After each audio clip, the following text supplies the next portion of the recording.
Sunday, Sunday, Sunday school. Sunday, Sunday, Sunday, Sunday, Sunday, Sunday. Sunday, Sunday, Sunday, Sunday, Sunday school. Happy Friday to you, Team COGIC family. So glad to be with you. Thank you, Reverend Nelson, for having my back and holding it down over here and letting the people know that I was on my way. I did get started a few minutes late on the first lesson. Since he said I was going to blame him anyway, Elder Peyton has arrived in Kansas City. And so, of course, I had to pick my brother up. And I didn't quite factor in that there could be an accident on the highway. So, yeah, we sat in traffic for a few minutes, but so excited that he's here. So let me first say that if you are in the Kansas City area, we hope to see you tomorrow at the summit.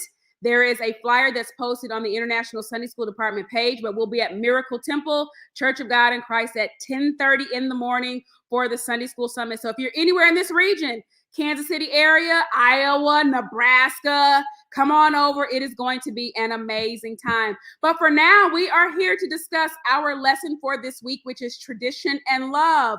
My name is Waynell Henson. If this is your first time here, welcome to the lunchtime review of our lesson for October 24th. You're at the lunch table with us, and we're excited that you're here. Do me a favor and invite a friend over to the lunch table to review this lesson. And please remember to share them into your social media groups. Let's pray and we'll talk about tradition and love. Father, we thank you for allowing us this time in this space to come together as believers, people who love your word. God, we are so open to how you want to bless us through this lesson study. And God, we're open to how you will change us and motivate us to be better individuals who represent you and reflect your glory in the earth. God, I pray for every individual who's present and even those who will catch the replay. We love you and we give you glory in Jesus' name. Amen. All right, we are in Song of Solomon this week. We're going to read from chapter 4, verse 8 through chapter 5, 1a. All right. Come with me from Lebanon, my spouse, with me from Lebanon. Look from the top of Amana, from the top of Shinir and Hermon, from the lion's dens, from the mountains of the leopards. Thou hast ravished my heart, my sister, my spouse. Thou hast ravished my heart with thine eyes and with the chain of thy neck. How fair is thy love, my sister, my spouse. How much better is thy love than wine, and the smell of thine ointments and all spices. Thy lips, O my spouse, drop as the honeycomb. Honey and milk are under thy tongue, and the smell of thy garments is like the smell of Lebanon. A garden enclosed is my sister, my spouse, a spring shut up, a fountain sealed. Thy plants are an orchard of pomegranates, with pleasant fruits, camphire and spikenard and saffron, calamus and cinnamon, with all trees of frankincense, myrrh and aloes, with all chief spices. A fountain of gardens, a well of living waters, a stream from Lebanon. Awake, O north wind, and come, thou south wind. Blow upon my garden, that the spices thereof may flow out. Let my beloved come into his garden and eat his pleasant fruits. Chapter 5. I am coming to my garden, my sister, my spouse. I have gathered my myrrh with my spice. We are continuing in the Old Testament. We've gone through wonderful studies on wisdom this quarter, and I think that this lesson is absolutely not only powerful, but it is a beautiful lesson. If you've never read through Song of Solomon, you really should. I attended a wedding. I guess it's been a month ago. Yesterday was a month ago. Congratulations, couple. Y'all made it a month. But one of the most beautiful things that I remember the bride saying in her written vows to her husband is that I understand through your love exactly the love that Christ has for the church. And this is largely what marriage is designed to do. And so this lesson gives us this beautiful picture of love inside of marriage between a man and a woman. And it also gives us the idea of how Christ loves the church. And so I hope that you were able to really dig in and get a lot out of this lesson. Song of Solomon is a book of poetry that's written by Solomon, and it's part of the wisdom literature literature in the Bible. And we've been in Ecclesiastes the last 2 weeks, but it is pretty common that Ecclesiastes and Song of Solomon are read together. So it sort of makes sense that we are here at this space. But again, it's a great book because it really opens up the conversations about relationships and, yes, sex. And we should not be afraid to discuss these conversations in church. As a matter of fact, we should be the ones leading the discussions because the world is definitely doing its job of shaping what marital love should look like. And the church should be the ones who not only have the position, but also have the courage to offer what I believe is a grounded perspective on love between a man and a woman. And so this book is also really helpful for courtship, for those who desire to be married. So this book is an essential peek into the private and, yes, intimate exchanges between two lovers. It captures their journey and lots of their emotions in it. From the beginning to the end, you'll find happiness, sadness, frustration, sorrow, and some of their most vulnerable moments with each other. And their intimate moments actually become illustrations in our lesson today. They're metaphors and literary devices that, again, express the love that Christ does have for the church. So while this lesson comes largely with the words of Solomon, we won't be able to ignore that the beautiful maiden does speak as well. And her voice is actually heard throughout this entire book. The truth is, her voice is actually heard most in the book. So as he extends his love to her, what we're going to see is the power that she has to receive his love. And we'll see as well the power of her voice. Go ahead and take that as an aha. When we look at the love that Christ extends to us, we are the ones who solely have the power of acceptance to the offer for Christ to love us. And we do that best. In the last few lessons, we've seen the power of the voice, and there is power in the voice in accepting that love. So she's important. Her voice matters. And like wisdom, notice that it's a female. So female voices in wisdom do matter. So in chapter 4, this is sort of after the wedding procession and ceremony that happened in chapter 3. So we can sort of think of this as their wedding night. And this is a time of anticipation. And Solomon praises the appearance of his beloved, but he also checks out her character, which I think is fantastic. And if no matter what age group you're teaching or what stage in life, I promise you there's something in this lesson for everyone. So young people, young adults need to know, because we focus a lot on appearance, but man, your character matters too. And Solomon is incredibly expressive. I want you to note that even though this is their wedding night, he doesn't run right in and simply ravage her to meet his own personal needs. He literally takes his time and he focuses on her. He is sensitive and he uses his words to praise her before he has any other intimacy with her. I love this. He touches her with his words before he even touches her. So here's a love lesson. That physical intimacy begins when courtship ends and marriage begins. And you want to make sure that comes across loud and clear to young adults and to singles, that physical intimacy begins when courtship ends and marriage begins. In verses 1-5, these are not our printed text, but he praises first her appearance. And he doesn't just use this generalization, oh, girl, you so fine. No, he takes his time and he talks about details. In fact, there are 7 physical details that he mentions. He talks about her eyes, her hair, her teeth, her lips, her temples, which are actually her cheeks, her neck, and her breasts. And I just said, well, come on, complete love, because that's 7 elements. God's perfect number is 7. But again, those 7 areas in which he finds beauty. Here's another love lesson. Using your words can bring your partner into you before you even touch them. Another love lesson, ladies, He's looking, and the total package matters. So the love that's expressed here as we read through, I hope that you heard there is a whole sensory experience that happens. It's not just, what she has on, but he's even talked about how she smells. So let's go down through these and we can see where we end here. Verse 8 alone, verse 8. So in verse 7, Solomon has concluded that she is just perfect. She is fair. And he says this again and again, that you are fair and there is essentially no spot in you. And I just thought how affirming that is, because so many women struggle with body image and body consciousness.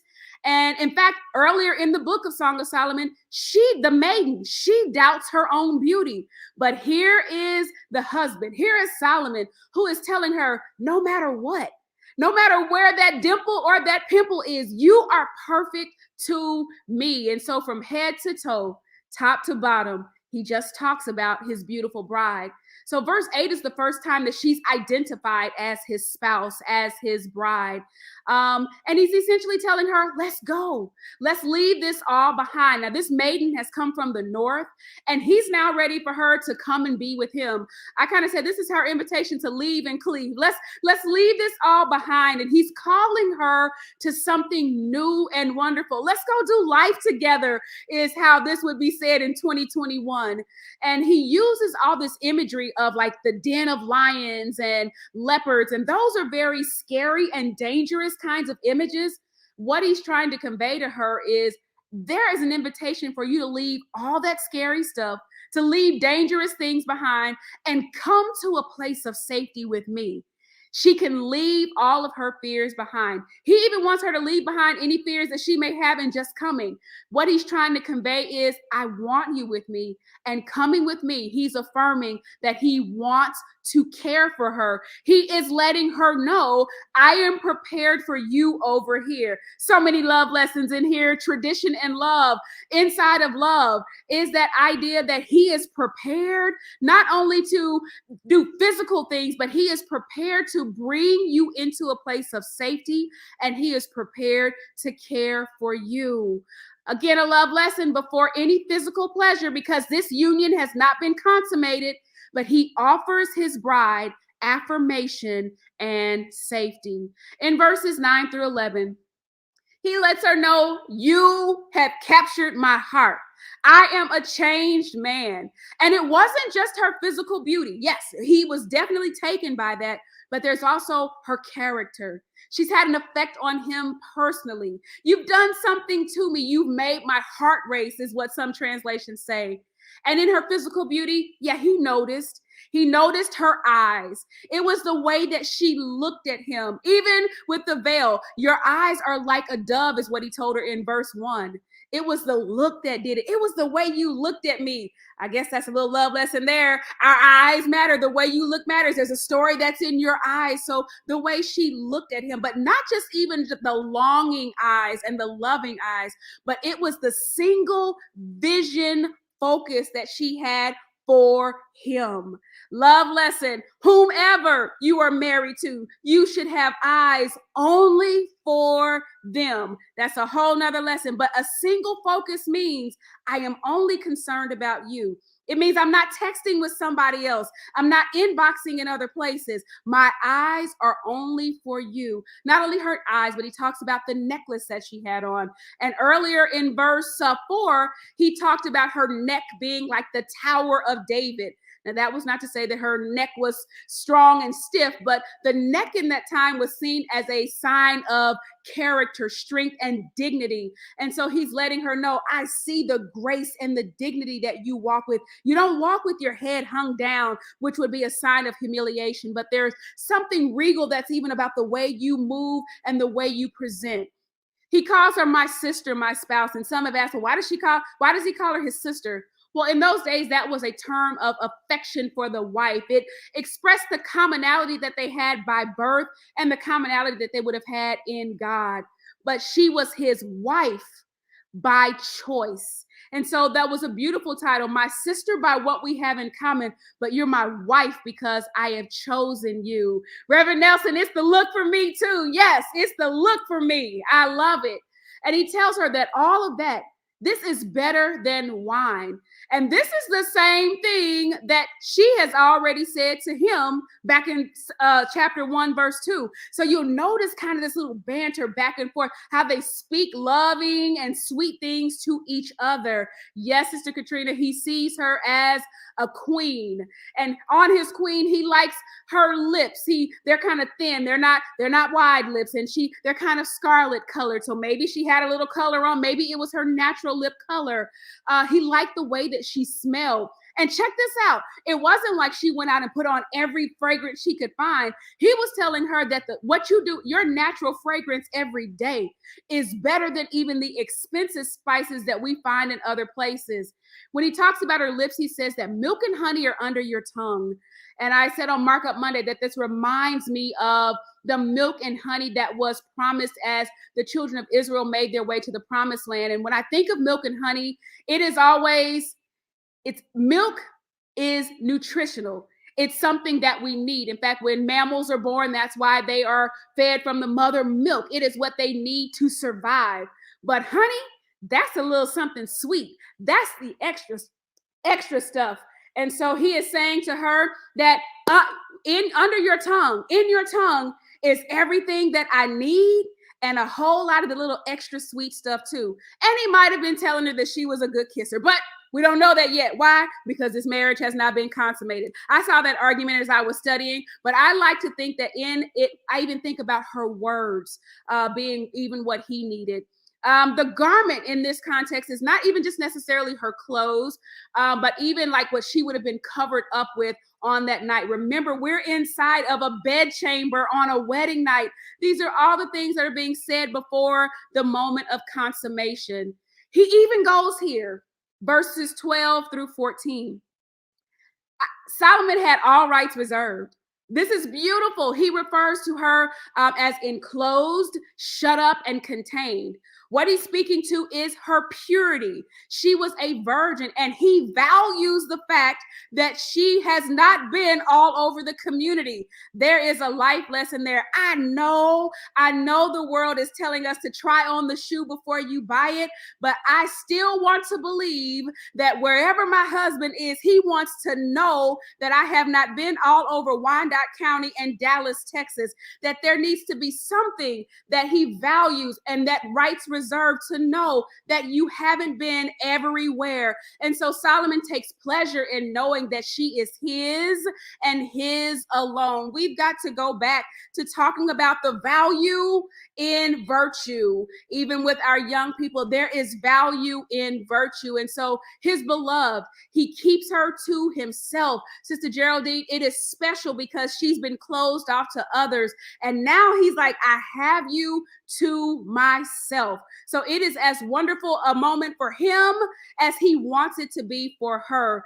And he talks about pleasant fruit, that there are rare and valuable spices that are described as a part of the garden. All of these fragrant flowers that he mentions, by the way, are said to have some sort of erotic effect. Verses 15 and 16, he talks about a garden, a well of living waters, and a stream out of Lebanon. And that is how he describes her. And she then in verse 16, here's where we hear the woman's voice. She responds. Although he has made these wonderful advances and laid out this opportunity, it is still hers to receive. And I see that as the beauty, even in what Christ offers us. It is such a beautiful scene to come into fellowship and communion and to consummate the love that we have with him. But he's waiting on us to use our voice. In our church, we say it this way. He's just waiting on us to say, yes, Lord, because everything that he wants to give us is there. All he's waiting on is, yes, Lord. That's the power in our voice, is the yes. And that's what the woman is giving here. She is giving yes. It is her consent. And I mentioned this on Markup Monday that I believe in the value of women to give their consent. And in a loving and healthy relationship, this was another love lesson. In a loving and healthy relationship, a woman's voice is valued. So as she responds, I love this too. She wasn't just a taker in this moment. It would have been easy for her to sit there and let him just make a fuss over her. but she returns across this entire book. She returns his love and his affection. She, by her own choice, invites him in to experience that moment with her. It is the moment that she says, first she calls it my garden. This is me. But then she lets him know that I now belong to you. So this garden is now yours. You may come in. And she gives consent to that moment. And the beloved does indeed go in, and they consummate that union. And he even affirms that he enjoyed the time with her. Chapter 5, verse 1 says that he enjoyed that time. He says that I'm looking here. I have come into my garden, my sister, my spouse, and I've gathered my myrrh with my spice. So he enjoyed all of the things that he knew would be there. But what a beautiful picture again we have of the love between a man and a woman, and even the love between Christ and the church. And I know already some of your Sunday school classes are going to be quite flavorful on Sunday, because if your students studied, there are all kinds of schools of thought on this. But for me, I literally spent time looking at the beauty in the relationship and the beauty that Christ extends to us. Here are a few of my key learnings, and then I'm right on my time today. We've allowed the world to corrupt the beauty and the expression of love created by God, which is between a man and a woman. And a man and his woman, the love between them, God calls that good. And so if you are blessed to be in union with your spouse, I encourage you. I don't have a spouse yet, but I encourage you to let the world know in appropriate ways that you care for each other, that husbands and wives don't have to be afraid to share their love for each other in ways that are tasteful and beautiful that others can see. Remember again that appearance and odors and garments do matter, both literally and figuratively. Our appearance, even as we appear before God, and what is the odor that is produced in our lives. Does he look at your life and say, I like the way that you smell? Sorry, fire department's up the street. I like the way that your life smells. Is your life offering up a fragrance that is pleasing to God? And then our garments matter. You can use your words to encourage and express love. And finally, love can be expressed in a way that is dignified. That is my lesson study for this week. If you are someone who catches the replay, we invite you to share any of your key learnings. Remember that my notes are in the description box. You can grab those. And I'm going to have a chance to go back through. Remember, Kansas City, if you're here, Iowa, Nebraska, come and meet us tomorrow. Look for the flyer for the information at Miracle Temple. We would love to see you there. That's it, everybody. I love you so much. I will see you in Sunday school. Bye, everybody.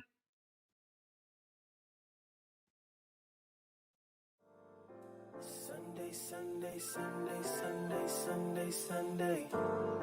Sunday, Sunday, Sunday, Sunday, Sunday. This bag makes a great gift for teachers, and of course there's a church school version as well. Visit my Etsy store for this and other great items, and look down below this video for t-shirts for all ages and sizes. Sunday, Sunday, Sunday, Sunday, Sunday, Sunday.